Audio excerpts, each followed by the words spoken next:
Welcome back, Reflections. Welcome back. A Course in Miracles, Lesson 339. I will receive whatever I request. I will receive whatever I request.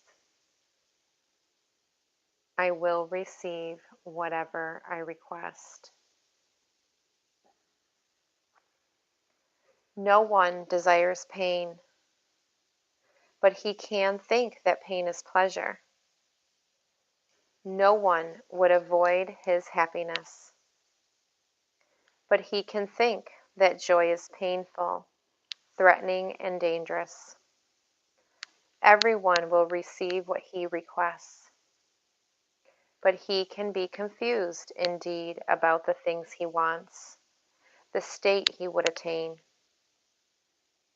Of course, nobody wants pain. Nobody consciously refuses happiness. If that's so, and everyone receives what he requests, then how is it that pain and unhappiness arise? We might think of it as symbolism, which seems to make sense, but nobody wants pain. Nobody therefore would request pain. Everyone receives what he requests or wants.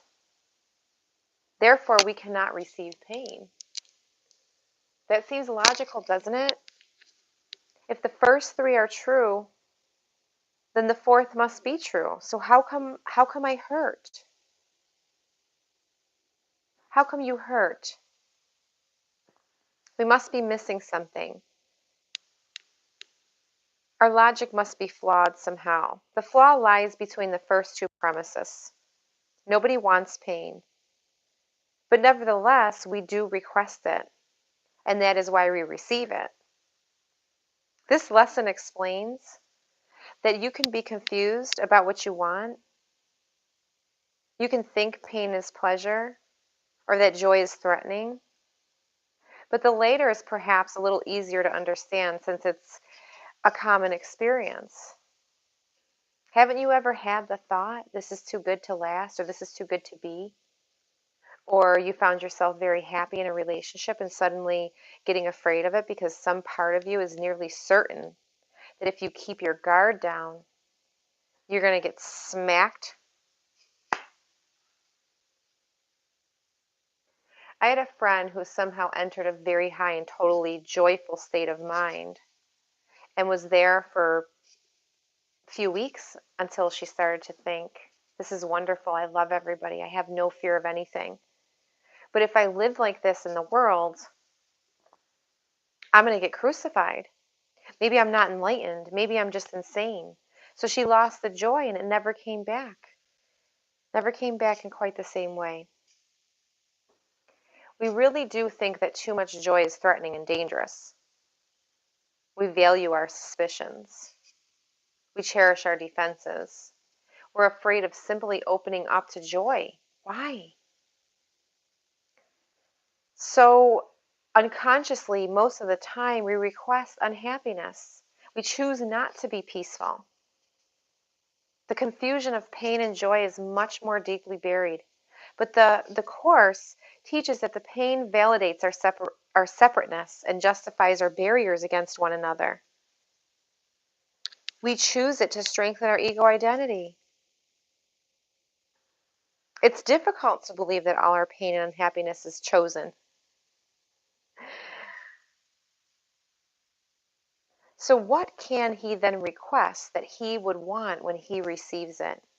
He asked for what will frighten him and bring him suffering. So we can ask for the opposite. Make sure that as you are requesting something, it is for something that you really want.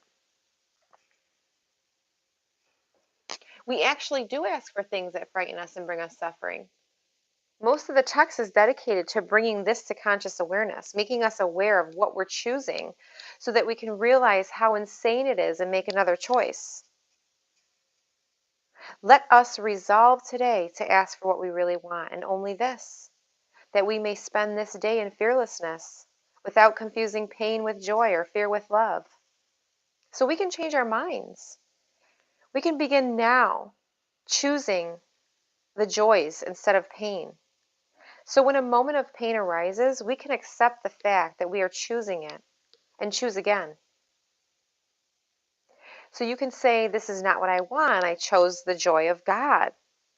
I chose the joy of the world. I chose the joy of this experience. I chose the joy of whatever, fill in the blank.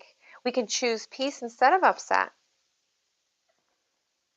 One of my dear, dear, dear beloved friends always says you can choose peace or go to pieces. This is true. It's remarkable what a change this fundamental realization can make in one's life. Here's a prayer that closes this lesson. And start your day with these thoughts. If you've already started the day, start it over right now. You can start it over at any now moment. So stop. And in this now moment, set the tone of your mind right now. Set the tone in your mind so that it'll carry over into the day and bring changes you can begin to see now. See, this is my day.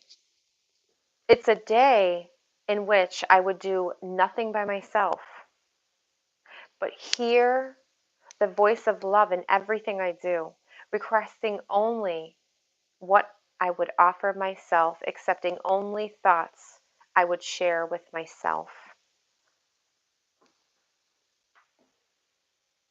Peace Reflections.